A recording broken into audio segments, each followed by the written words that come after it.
Hello and welcome, and thank you for joining us for today's educational activity entitled Navigating New Waters for Advanced or Recurrent Endometrial Cancer. Today's program is supported by educational grants from AstraZeneca Pharmaceuticals and Merck and Company Incorporated. This CME activity is brought to you by Creative Educational Concepts, a jointly accredited provider of continuing education for clinicians worldwide. And you can also follow us on Twitter, where you can find announcements for future continuing educational programs, healthcare news, and more. To ask a question, do send them in. And there's a really facile system, and we want to hear from you. So please do engage, throw in questions. There's no such thing as a bad question. So that's the beauty of some of the modern technology. My name is Richard Penson, and it's my privilege to be the moderator for today's program. I'm very pleased to be joined today by an excellent panel, and I'll ask them to now introduce themselves. Sure, thanks, Rich. I'm Kyle Devins. I'm a pathologist at Massachusetts General Hospital. I'm also an assistant professor at Harvard Medical School, and I work primarily in GYN pathology. Hi, everybody. Good day. My name is Paula Anastasia. I am a GYN oncology advanced practice nurse of many, many decades. I have recently retired from UCLA Medical Center and currently spending my time as a freelance nurse educator and patient advocate. I want to thank Creative Education Concepts for today's program. It is my privilege to have a seat at the table with these two esteemed physicians. Before we get into the heart of today's presentation for biomarker-driven treatment for advanced and recurrent endometrial cancer, I want to review a few statistics. Most common GYN malignancy is endometrial cancer, with almost 70,000 women being diagnosed this year. It is usually diagnosed in an early stage due to warning signs of abnormal vaginal bleeding, especially in the postmenopausal setting, and therefore it's usually curable. This is the first time in 4 decades that the mortality rate for endometrial cancer has exceeded ovarian cancer. We are now seeing advanced stage endometrial cancer, and part of this is also due to rare or high-risk histologies being diagnosed. A few of the common risk factors for endometrial cancer is obesity. And we know we do have an obesity epidemic going on, of course. And we know that obesity is due to excess endogenous estrogen in adipose tissue. It's also a cardiovascular risk, which can decrease survival. Women in a postmenopausal setting who are recommended to have hormone replacement, if they are only prescribed unopposed estrogen therapy, this is a risk factor. So women who have an intact uterus need to take both estrogen and progesterone. Women with a history of breast cancer who may be on tamoxifen, this does also increase the risk. Most women will have a vaginal bleed, which will elicit evaluation by their practitioner. But it's important that we educate women of the signs and symptoms. We know genetics plays a part with Lynch syndrome, which includes not only endometrial cancer, but colorectal cancer, gastric, ovarian, pancreas, ureter, and renal, just to name a few. We know age, early menses, late menopause, and the average age that we are going to see women diagnosed are 55 to 64, although we can see it younger and older. And the biggest thing we're seeing now, unfortunately, is the delay in accessing care, whether that's due to the barriers of insurance, co-pays, or lack of just knowing what the symptoms are. Disparities in outcomes is very important as well. This is a huge concern. We know that Black women are more likely to be diagnosed in an advanced stage and therefore have a higher mortality.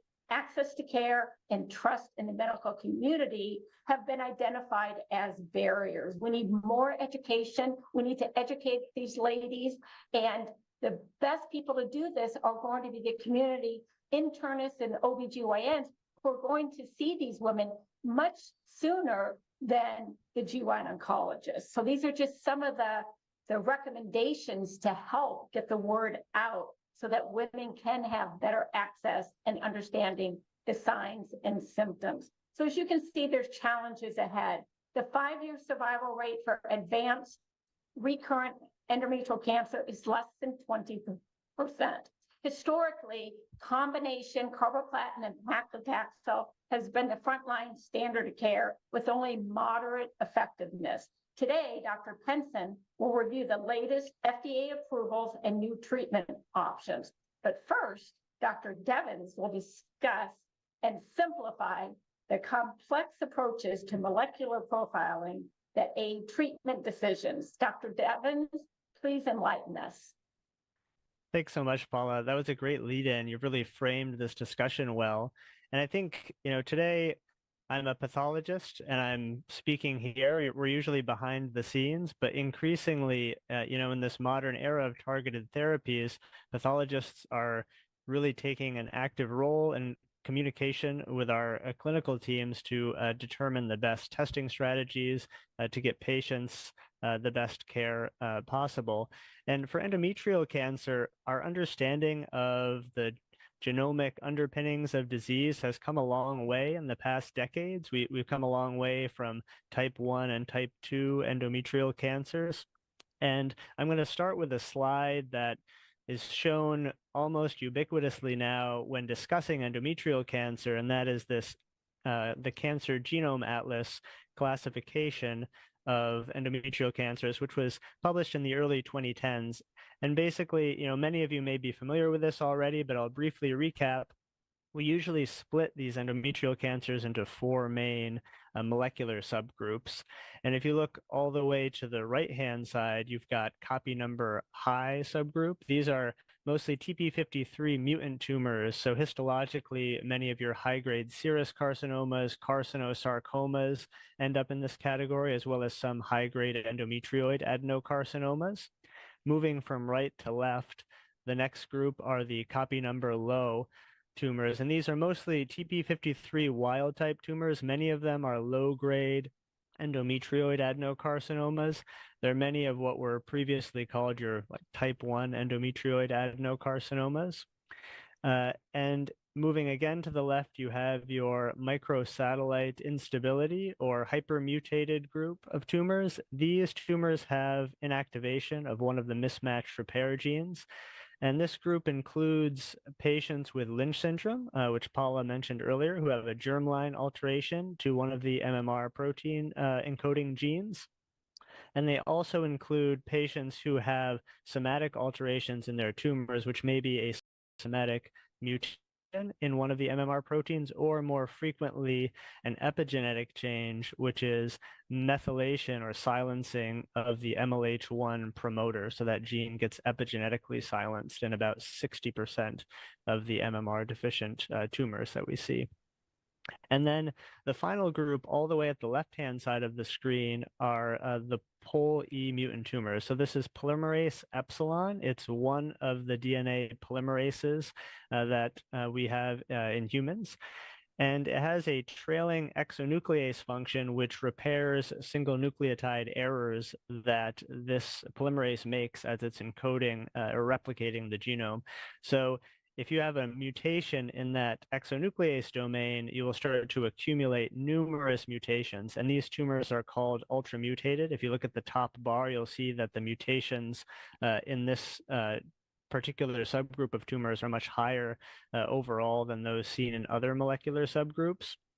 And tumors in this group are often histologically high grade, but they perform surprisingly well overall. If we look at progression-free survival based on the molecular subgroup, you see the worst overall, the red line, is your TP53 mutant or copy number high tumors. And then the best group overall is your polymerase epsilon or ultramutated tumors. And these are a low percentage, maybe 5 to 8% of all endometrial cancers. And then with an intermediate prognosis are your mismatch repair deficient and your copy number low tumors. So one of the first things that we do in pathology when we're evaluating a new endometrial cancer and we're thinking of tests to order is we try to put it into one of these molecular subgroups. And I'm going to show you first an idealized sequence for placing these tumors in their according molecular subgroup, and then I'll show you sort of a more practical one. The first one, ideally, this is the order of testing that you would need to perform to really place tumors into their appropriate group. You would have to first sequence the POLE gene. Unfortunately, sequencing the gene is the only way to check for polymerase epsilon mutant tumors. There's no immunohistochemical stain that's a surrogate. You would have to sequence it. As you'll see later, this is the problem with this ideal sequencing algorithm. Next, you would do mismatch repair protein immunohistochemistry.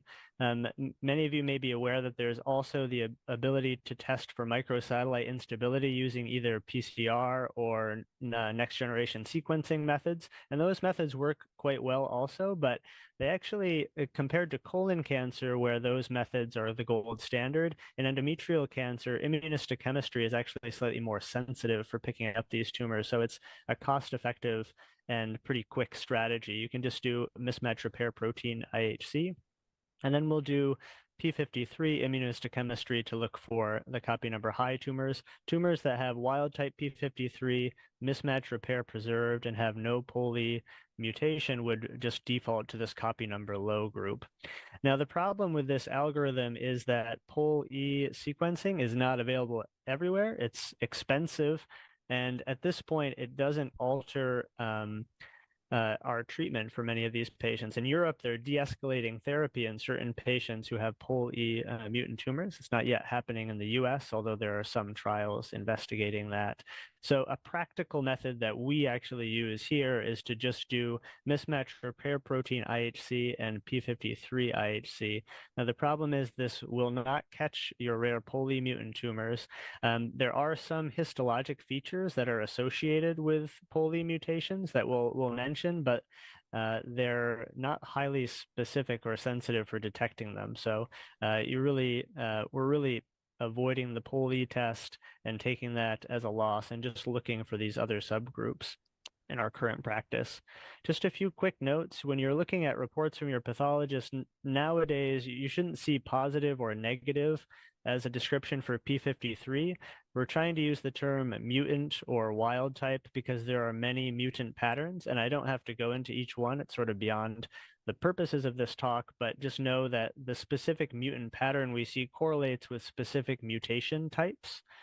So you should be looking for that mutant or wild type pattern for p53 to help put tumors in a subgroup.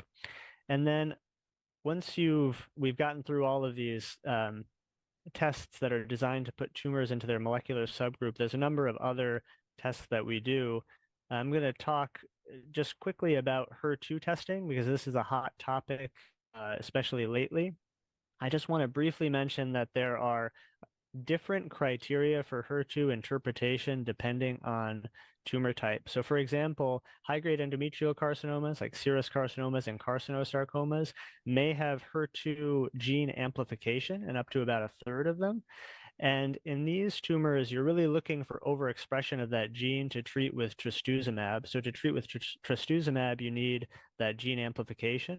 So if you have a 2+ IHC, we would reflex that to in situ hybridization to look for HER2 gene amplification. And if it's positive, then patient would be eligible for treatment with that. And then there's also this new antibody drug conjugate, trastuzumab deruxtecan. These tumors use the trastuzumab antibody to direct a chemotherapeutic agent to a cell. So all you need is expression of the protein. So you don't need to do ISH for 2+ tumors. Depending on the indication and the clinical trial you're using, the patient may be eligible for therapy if 3+ or 2+ expression. The last thing, whoops, I'm going too far ahead. is I just want to summarize the studies that we do on a regular basis here at MGH. So for all new endometrial cancers, we're doing IHC for MMR proteins and for P53, as we discussed earlier. If a tumor shows loss of MLH1 and PMS2, we're doing MLH1 promoter methylation testing. If it's positive, that's a somatic change, so patient is not at risk for germline alteration. If it's negative, and in all other combinations of MMR protein loss, the patient should be considered for genetic counseling and germline genetic testing to rule out Lynch syndrome. We also do P53, and then we're also doing ER and PR up front for a couple of reasons. One, if tumor recurs and it's ER positive, you know their patient could be treated with anti-ER therapy. And also, there are numerous ways that people are trying to separate out the copy number low subgroup to see which tumors in that group do worse. And one of them seems to be tumors that are ER negative. So those are things we're doing up front. Other testing we can do in certain situations in patients with recurrent disease or high stage disease, extrauterine disease, we're doing HER2 testing. And then you can consider other tests like next generation sequencing to try to identify a gene mutation that can be targeted. Some of those genes can be looked for with IHC surrogates like ARID1A. In very specific settings, you might consider PDL1 to look for immunotherapy candidates. MMR deficient tumors are also immunotherapy candidates, as we'll get to. And then in certain tumors, you could consider POLE sequencing as well. In that, I'm done with my component. I want to kick this over to Rich, who's going to talk about, I think, how this testing ties into the new FIGO staging. Rich? Yes, so it's fabulous to do a program with both a really world-class nursing expert and a pathologist. And so every Wednesday morning we do tumor board, and our fellows actually present with both of these stagings. So the 2023 new FIGO staging system is really eloquent, but it's not entirely clear that we are going to stick with this. We are going to stick with molecular subtyping. So you see the M subscript over in the stage 4C group, metastatic disease, and that's where it really has an impact. So for most of the clinical trials that we're going to talk about, it's advanced or recurrent endometrial cancer. But as the sort of world is shifting and we're moving immunotherapy up front earlier in the course of illness to hopefully have a greater impact on outcomes, this sort of staging is really going to change. So previously, stage 1 disease in the endometrium and how much it had penetrated the myometrium now is subdivided into much greater determinants of things. And so you can see low grade as opposed to aggressive histology. And that's really changed and upstaged patients into stage 1C with aggressive histology, which is much more appropriate in terms of both prognostically identifying risk and predictively helping us choose the right sort of treatments. Stage 2, very much the same, but lymphovascular space invasion has really taken on a new form, and that's in flux. We've gone from 5 to 3 and maybe settle out as 4 as the significant number, but some of these things are changing. And then locally advanced disease hasn't really changed very much, though the micro versus macro mets really is now important. And then, as we said, in the advanced disease, what's really new is the molecular subtyping. So if you hear people say, for example, we can't do molecular subtyping, we can't do the POLE mutations, just remember the culture is shifting, and no longer lumping endometrial cancers. We really are splitting the endometrial cancers into the new world of the molecular subtypes. And so I put an example here of early stage disease, and with a lot of work from Canada and other places, we really have moved to using vaginal brachytherapy for many patients. But I want to show you, for example, that stage 1B high-grade tumors, those are the ones that really do seem to benefit from external beam radiation therapy rather than vaginal brachytherapy. And in the NCCN guidelines, you can actually add systemic therapy with not a firm evidence base of benefit, benefit, but enough information to really sort of start to think about things that might have a, in the past, more marginal impact into more mainstream standard of care. So we're going to keep this sort of lesson about molecular classification that Dr. Devens has set up as we think about things, accessing the latest efficacy and safety data for the treatment of endometrial cancer and factoring in the updates to guidelines. So this gives us a really nice overview. This is the NCCN guidelines from earlier this year, the systemic therapy. And you can see 3 blue boxes here. The classic box, first-line therapy, as we think of it, paclitaxel and carboplatin as a mainstay for all diseases, carcinosarcoma and standard treatment. And then from June, the addition of pembrolizumab for all subtypes of endometrial cancer, for dostarlimab for carcinosarcoma, but this group only for deficient mismatch repair tumors. And then for HER2 new positive tumors, the addition of trastuzumab, and that both for uterine papillary serous carcinoma and carcinosarcomas. And then you see down at the bottom, these are appropriate options for certain patients in mismatch proficient tumors based on LEAP 001. Now then, lenvatinib pembrolizumab might be an option. It's not really very different from chemotherapy in outcomes. And we're going to look rather granularly at that data. But then relatively older, more infirm patients who have a mismatch repair deficient tumor might get single agent pembrolizumab for a microsatellite unstable high tumor. And that is a FDA approved option both for pembrolizumab and dostarlimab. And then you can see over on the right, in certain circumstances, there are a large number of other options beyond the immunotherapeutics for HER2 new positive tumors, as Kyle said, trastuzumab or trastuzumab deruxtecan. And then NTRK gene fusions, new agents for those as well. And so very excitingly, in June, we had the approval of both pembrolizumab, June 17th, and durvalumab, June 16th. And so to have a 1 month in which 2 new agents are approved, pembrolizumab for all endometrial advanced or recurrent cancers, irrespective of mismatch repair. And then durvalumab for patients who have deficient mismatch repair, and rather excitingly for carcinosarcoma patients as well. I actually see a question. We're going to call out questions quite readily as we go along. A little while ago, somebody asked, when should we consider HER2 testing in cases that are not serous? Kyle, do you want to just address that quickly? Because we're on that sort of therapeutic options that are listed. Yeah, it's good timing.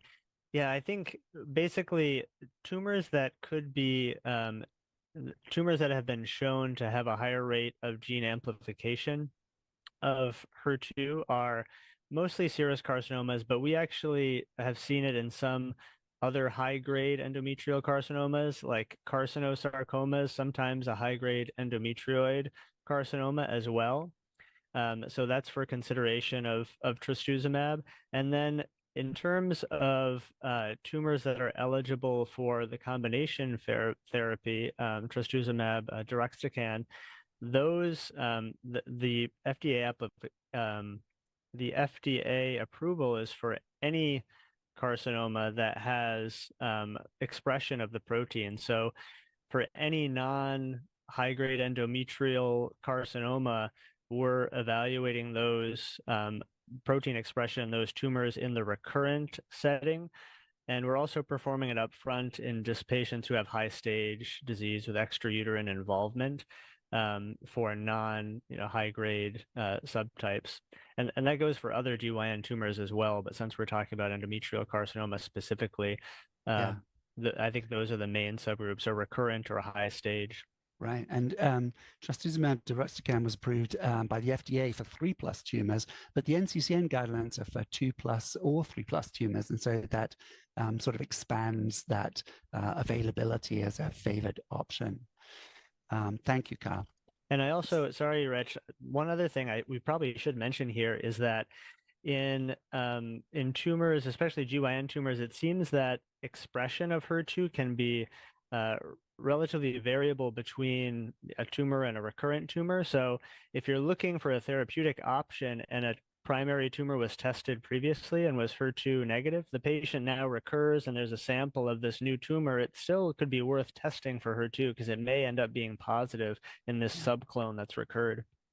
I think that's a real pearl. If you have a patient whose the clinical behavior of their tumor really changes, it is worth getting another biopsy. When there's doubt, tissue is the issue. So, and one thing maybe to say as well, we use the gastric staining, not the breast cancer staining criteria.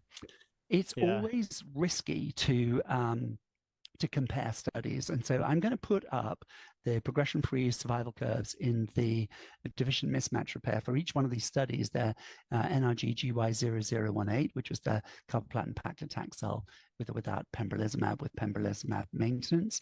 The Ruby study, which was almost an identical study, slightly smaller and used dostarlimab.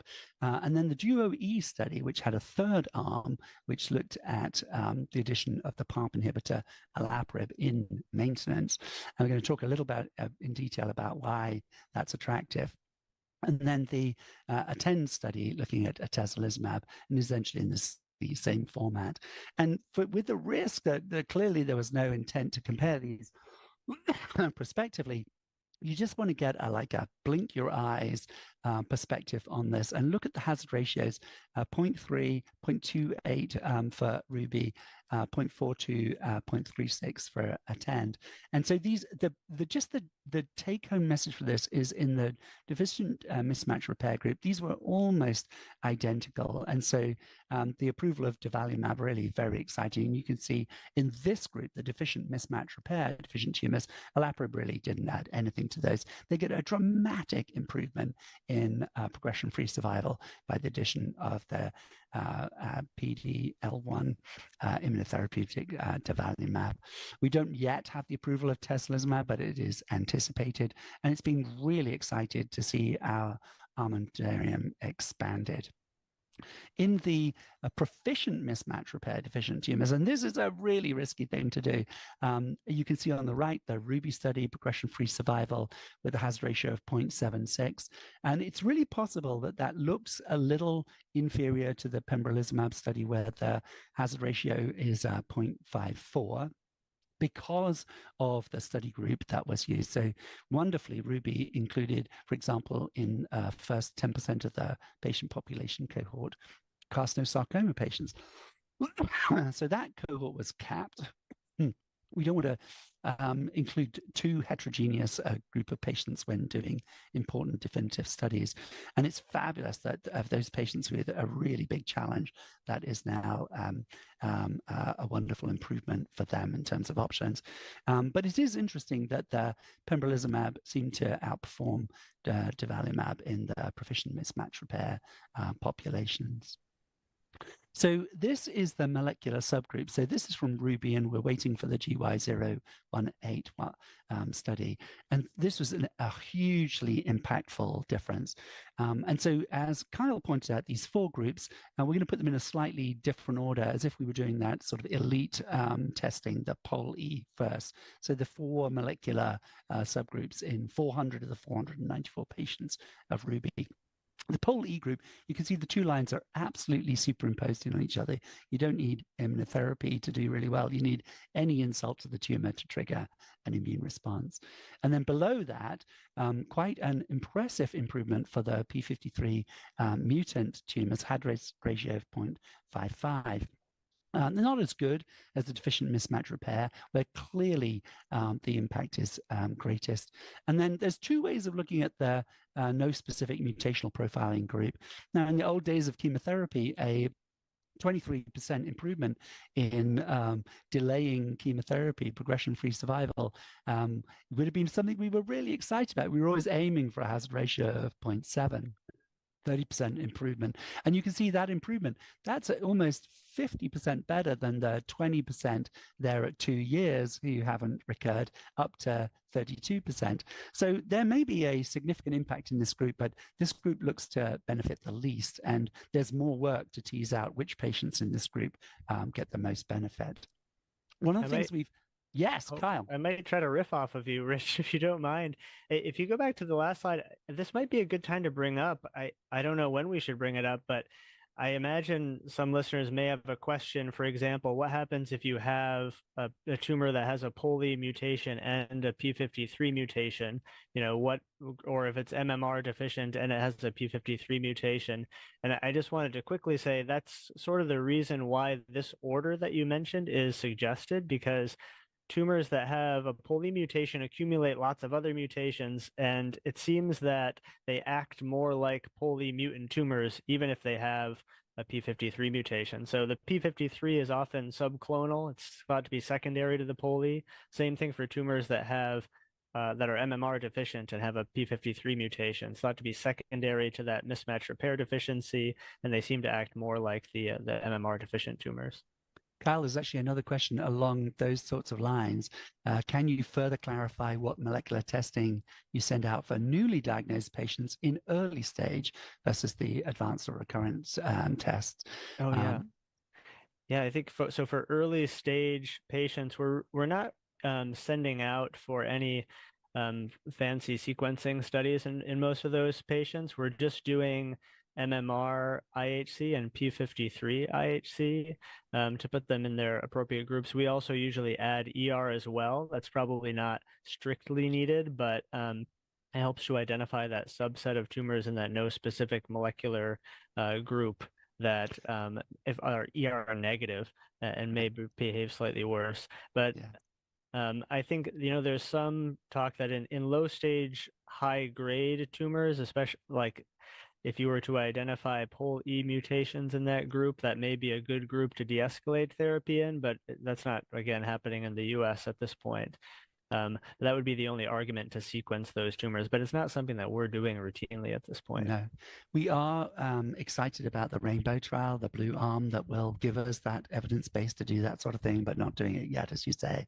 And there are certain patients, I think, answering the question, high-grade serous cancers that have progressed beyond a polyp, where you really worry for the patient cytologically positive washings in a patient with a high-grade serous cancer, clear cell cancers where you might be hunting for a microsatellite unstable instability high source in endometriosis. There are certain subgroups where you might want to reach for one of these things, but one of the hard things about early stage disease is we are decades behind some of the developments that have happened in breast cancer.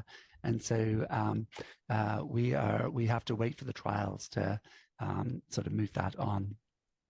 We're going to talk in a little while about this deficient mismatch repair cohorts from GY018, because we're going to show the overall survival curves. One of the things that came up that was really interesting was the difference between the methylation status. So Dr. Eskandar presented this data, and what was really impressive in the data was that there wasn't much difference in the GY018. So we don't really know whether this is a better outcome for pembrolizumab because of something that is hard to measure. In the end, on that far right cohort, you can say them superimpose, and they both did really well. We typically say that methylation, which is the sort of opposite of Lynch syndrome, in which you inherit a knockout gene mutation, that doesn't confer as much sensitivity. So there was a presentation at ESMO last year by Dr. Brin, in which the response rate to neoadjuvant single agent immunotherapy in the deficient mismatch repair group was only 38%. That was in marked contrast to the huge splash data, 18 patients with rectal cancer who avoided chemoradiation therapy because they had such a fabulous response. And so we do think that endometrial cancer is relatively different to colorectal cancer in terms of having less of the Lynch syndrome patients represented. As Kyle said, 60%, 2/3 of the patients being promoter methylation to knockout mismatch repair. So we wanted to touch on one of the other studies that we now think of as a relatively old study, Keynote 775. So this is in the mismatch for repair proficient status, and microsatellite stable tumors. And this was the classic old chemotherapy after you've had paclitaxel and carboplatin of doxorubicin or paclitaxel, and patients were randomized 1-to-1 against lenvatinib, pembrolizumab. When we did the phase 2, 24 milligrams, now many clinicians start at 14 milligrams, quite a tough drug, but the outcomes were really impressive. And at this year's ASCO, there was a new presentation of the overall survival. So unusually, an improvement in quality of life, progression-free survival, and in overall survival. So the extended follow-up really exciting in terms of outcomes. So this is one of our favorite options. We don't really know when you get up front, which is now the new thing, pembrolizumab, carboplatin, paclitaxel, how this is going to change over time. But very exciting to see the use of pembrolizumab transform outcomes for patients with recurrent disease and now moved up front. DUO-E is a high impact study from last year. Shannon Weston presented this, and this was a 3-arm study asking the question really about those P53 mutant tumors. And so the study was stratified for mismatch repair, disease status, and geographical status, but they're going to, in hindsight, go back and look at homologous recombination deficiency in these groups of patients, because we haven't yet teased out the outcomes for the P53 mutant patients in which olaparib may improve outcomes. This is the progression-free and overall survival, and you can see this in the intention to treat population. So in this group, in contrast to the deficient mismatch repair, where the durvalumab was doing the lion's share of the work, you can see an improvement from placebo in gray to the, I think, teal bluish line, 37, 38% at 18 months, up to 46% in the carboplatin, paclitaxel, durvalumab, and olaparib arm. And then too close to call differences at this point, but encouraging data to suggest this may translate into outcomes in more important outcomes for patients, benefit in terms of more important outcomes like overall survival. This is that deficient mismatch repair, 20% of the intention to treat population in DUO-A. And you can see how in this group, where sensitivity to a PD-1 immunotherapeutic is really pronounced, really no difference in those two groups. And this led to the approval of durvalumab as an option on June 14th, which is really very exciting. The proficient mismatch repair here seen that same sort of push in terms of outcome. Again, overall survival harder to call. The approval in June really very exciting. So not only pembrolizumab and dostarlimab, but now durvalumab as an option, which is fabulous. This shows that what really swung the day in terms of extending the approval. We have come so far, melanoma 2014, deficient mismatch repair tumors 2017, the tissue agnostic tumors in 2022. So now on the right, the block of deficient mismatch repair, not yet reached overall survival. So people are really having their survival extended. And then on the left, the proficient mismatch repair group, a not statistically significant, the confidence intervals 0.53 to 1.17, but the FDA isn't going to turn down an application when overall survival is nearly 20% better, a hazard ratio of 0.79, over 20% better. So that approval June 17th of last month, which is really very exciting. And as I said, the immunotherapeutic landscape is really shifting. We're moving all of these studies up front. LEAP-001, lenvatinib and pembrolizumab versus paclitaxel, carboplatin. Keynote C93, pembrolizumab versus chemotherapy in patients with deficient mismatch repair disease, and then the Domenica study, exactly the same with dostarlimab.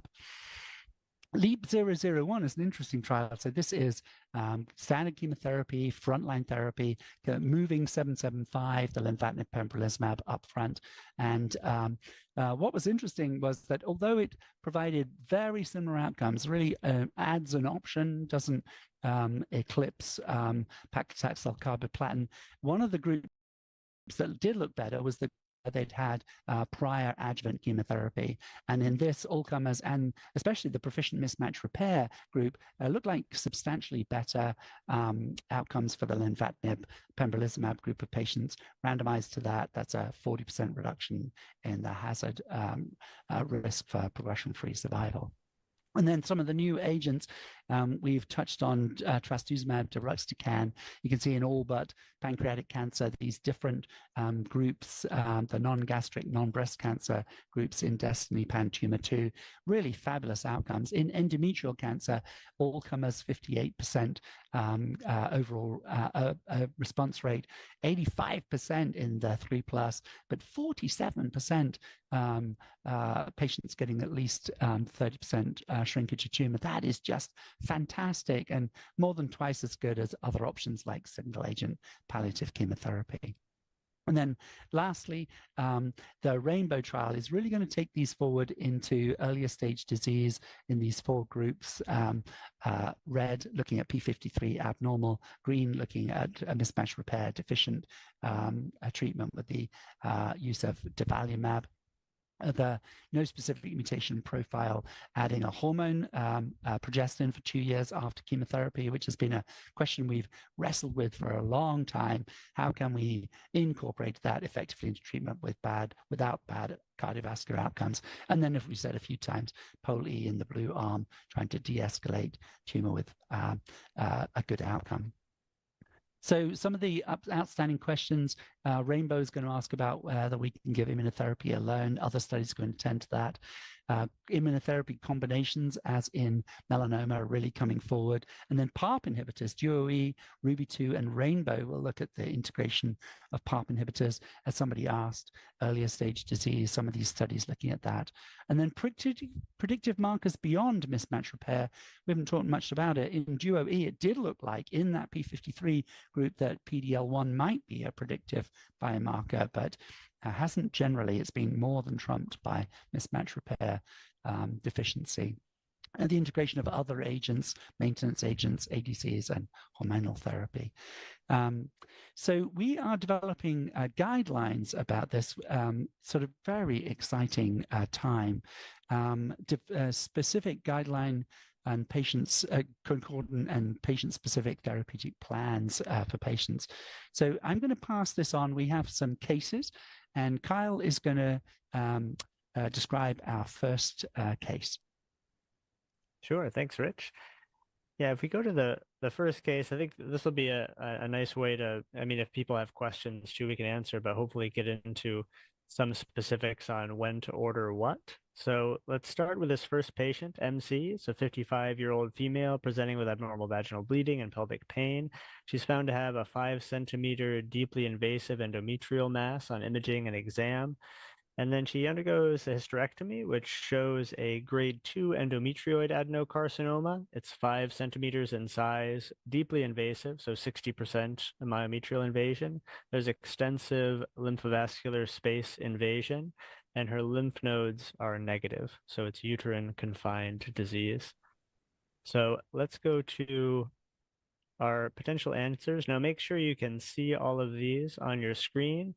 Make sure you're zoomed out enough to see all the options. I have to scroll down slightly, for example, to see all mine. But what additional information do you need in this case? Hormone receptor status, mismatch repair IHC, P53 IHC, HER2 IHC, or in situ hybridization as appropriate.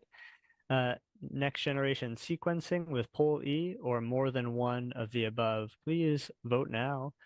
And we'll give you a little bit of time with some nice on hold music while you select an answer.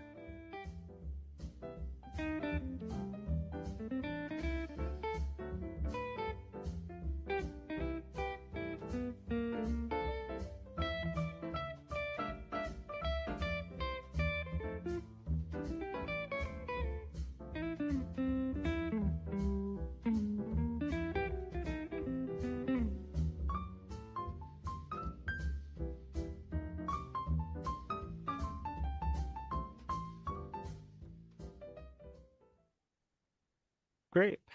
There's a spectrum of answers, and I think the most frequent one was more than one of the above. And I think there are many ways you could answer this question, but I think the correct answer that we are doing in practice right now is more than one of the above. We're getting, at minimum, in this patient who's presenting for the first time with uterine confined disease, so low stage, we're getting MMR IHC. So this is going to identify patients who are at risk for Lynch syndrome and identify patients whose tumors are in that mismatch repair deficient group. And we're also getting P53 IHC on all of these patients to identify tumors that are P53 mutant and maybe higher risk. And then other things that could be considered added in some scenarios are, hormone receptors, ER, PR. I don't think it would change management. We do often get these up front, though, just to identify, again, those tumors that are ER negative that may be at slightly higher risk. And in the future, we're not doing it now, but next generation sequencing with POLI may become something that's done more frequently in these low stage tumors to identify tumors where you can really de-escalate therapy, or tumors that may be low risk despite having some histologic risk factors like that extensive LVI in this case. But as of right now, we're not doing NGS with POLI routinely. So right now, what we're doing, again, just to reiterate, MMR IHC and P53 IHC at minimum is what we would be getting in this particular patient. Rich, do you want to comment on this at all? Yeah, more than How does half this you got affect your that right. therapy? So good job. Yeah, it was a rather sort of distorted case to make you sort of be challenged grade 2 and sort of like falling in between the sort of different typical presentations. So that same presentation, now thinking about it in a slightly different format, so essentially the same tumor, deeply invasive 5 centimeter tumor, but this time one of 3 lymph nodes involved at laparoscopic surgery, and this is a deficient mismatch repair tumor, microsatellite unstable high tumor. So what would you recommend? Chemotherapy, chemotherapy and radiotherapy, chemotherapy plus immunotherapy, immunotherapy alone, or radiation alone? And just bear in mind, this could be a trick question.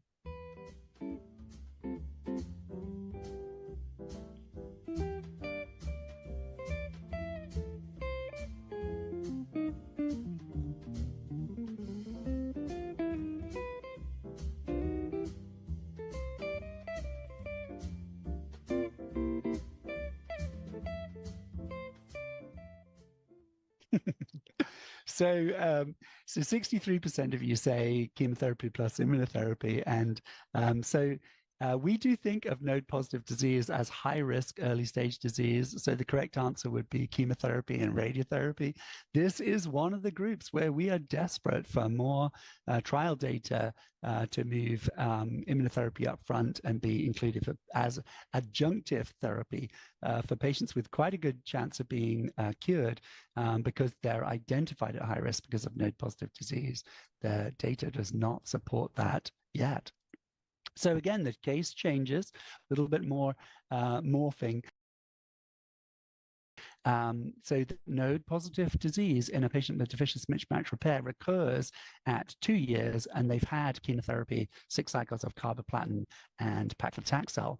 What do you recommend? Rechallenge with carboplatin, paclitaxel. They don't have too much neuropathy.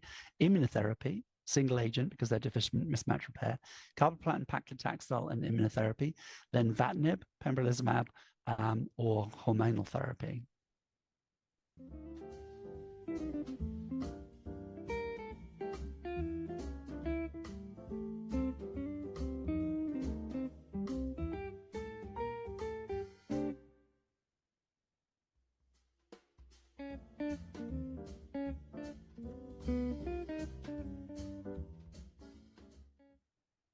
Yes, beautiful. So 43% carboplatin, paclitaxel, and immunotherapy. That probably is the most popular answer, but really interestingly, then vatinib pembrolizumab is considered an option for more than a third. Excuse me.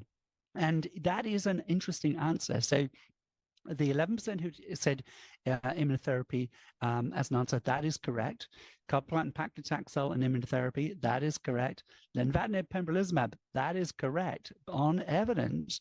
And so which one is the best is yet to be teased out. And actually, the question that was asked from somebody in the audience, are there situations where you wouldn't add immunotherapy to chemotherapy? This is a perfect example, because that 11% in the immunotherapy group, I just started somebody who had a big isolated metastasis. They've just had valve disease, valve treatment for heart disease, and they're in a difficult position. And so neoadjuvant immunotherapy. Now, she has Lynch syndrome with loss of, I think, MSH6, if I remember. She's likely to get a great response to immunotherapy, and starting with that in somebody who's in the 70s is an entirely appropriate first treatment. So you don't have to give chemotherapy, and the outcomes may be very good. Remember, LEAP 001, lenvatinib pembrolizumab is equivalent to chemotherapy in frontline setting, let alone 2 years out from carboplatin paclitaxel.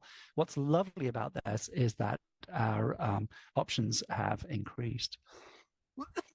So progressive disease at 8 months on carboplatin paclitaxel pembrolizumab, which is the favored choice in the majority in the previous answer as well. And on rebiopsy, as Kyle said, HER2/neu 2+ positive. So now, what do? They're 8 months into pembrolizumab. Do you add lenvatinib? Do you switch immunotherapy? Do you use trastuzumab deruxtecan, or do you use trastuzumab with weekly paclitaxel?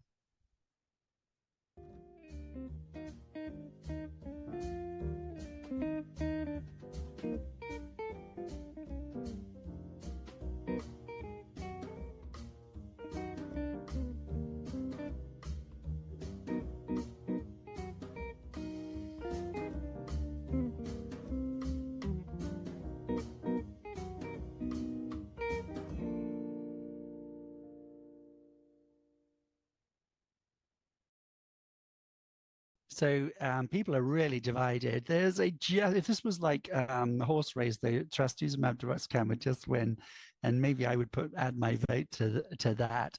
One of the disappointing things is the durability of benefit, but it is just fantastic to see patients do really well on this agent. There definitely can be risks of pneumonitis. You need to counsel your patients carefully about that, and with any symptoms, get a CAT scan as the most sensitive indicator of early pneumonitis.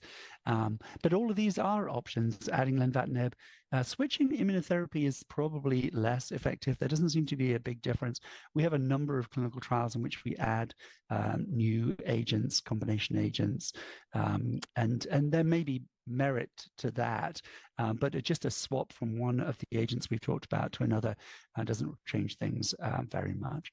Trastuzumab deruxtecan, if you haven't used it, is definitely a thing to try in these patients with recurrent disease who have HER2/neu 2 or 3+ tumors. And then I think, Kyle, were you going to take this last one? Paula, you're absolutely right. Yes, Paula. All about me here. So now I'm going to be the speed talker, talking on case 5 for the same patient. We're going to change it up just a little bit. MC still has a 5-centimeter tumor, deeply invasive, greater than 60% myometrial invasion, lymphovascular space, 1 lymph node, but this time she's proficient MMR, so MSI stable. She had previously been treated with paclitaxel, carboplatin, and pembro. She recurs 7-8 months. What do you recommend now?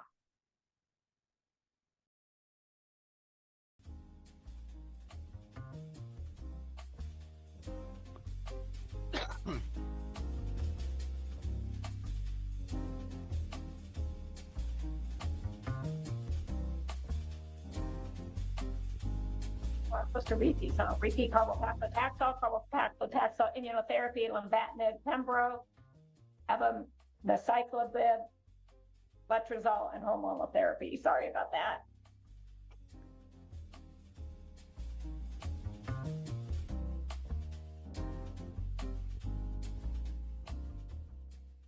Yay, look at you guys, 61% got the correct answer.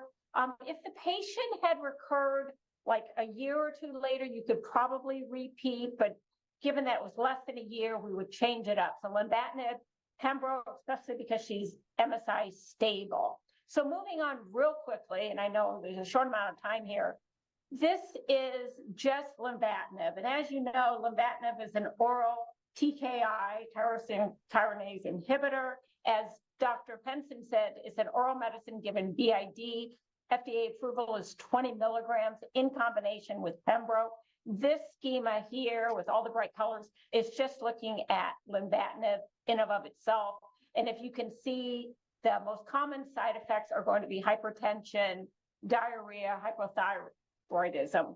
As a single agent, we know how to manage this because we're so used to VEGF, vascular endothelial growth factor with BEV, that we can manage those. I'm going to tell you when you're using combination, though, it's a little bit tricky, but I just want to bring this up, especially to those of you who have not had a lot of experience with clinical trials and the grading system. It's so important that we communicate with the healthcare team. And that includes the physicians, the pharmacists, infusion nurses, exam nurses, NPs, PAs, and documenting everything. But we have to be speaking the same languages. So grading system is the same language. But if you're not familiar with it, you know, how do you speak the same language? So like I like to say, there's an app for that. So I really have my nurses use this. It's really helpful. And you can search a side effect such as diarrhea, nausea, hypertension, and it will describe the grade for you based on the number of events, lab events, or blood pressure. So I just wanted to plug that in there. Now going Pembro, we know, like I said, how to manage hypertension, diarrhea. NPs and PAs are great at this. Multidisciplinary team is very important. Those of you that have used immunotherapy as a single agent, you're very familiar with the itises, pruritus, dermatitis, colitis, pneumonitis. You know how to manage these, but it gets a little bit more tricky when we're using dual agents and what's the cause. So what do we do and how do you dose reduce and when do you hold? Well, we know if we're giving Pembro every 3 weeks, we're not going to hold it because it's already been given. What's really easy with lenvatinib, it's short acting and you can stop it. Very commonly, these patients on this regimen will have diarrhea. And because it's short acting, you just fold it and it usually clears up in just a day or two. So you know it's related to the lenvatinib and you can dose reduce. As Dr. Penson had mentioned, FDA approved 20 milligrams based on patients' prior experience with chemotherapy, comorbidities.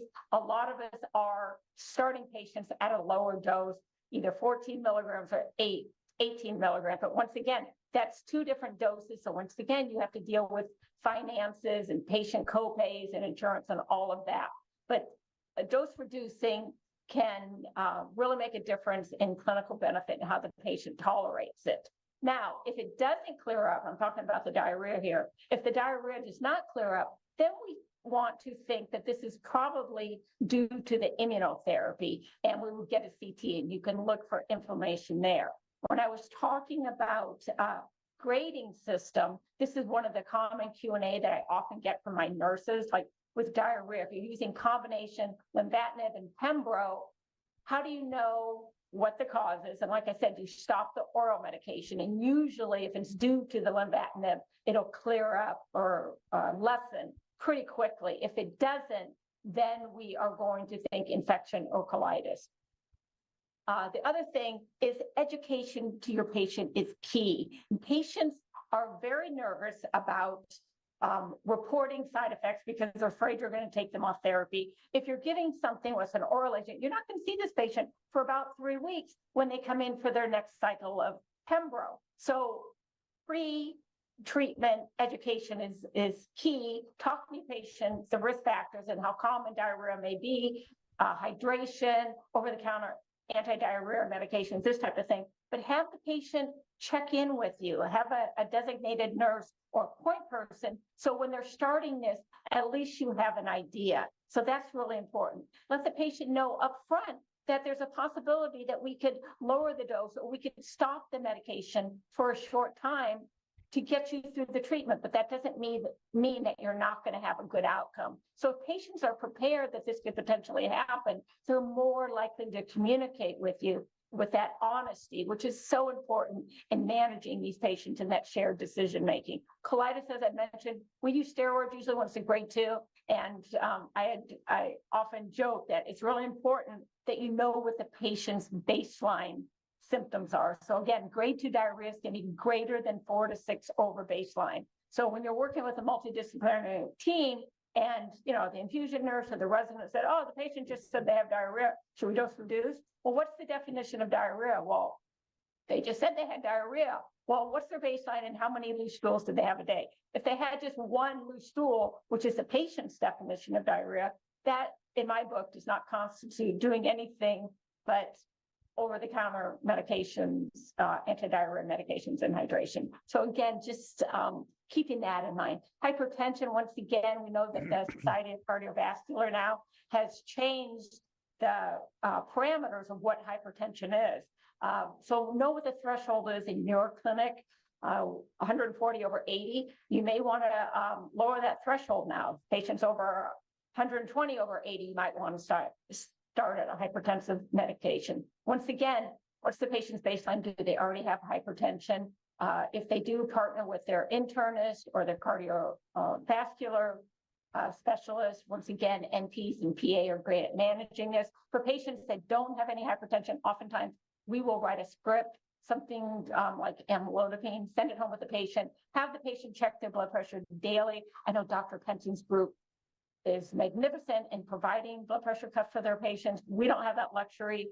So sometimes patients, if there are barriers to care, once again, we'll have them go to a local drugstore like CVS or Walmart and check their blood pressure on a daily basis, keep a record of it, and then report back to me. And then give them the parameters when to call so that we intervene. Hypothyroidism, once again, we can partner with endocrinologists. You can do it yourself, PCP. Usually we're going to intervene when the TSH is greater than 10.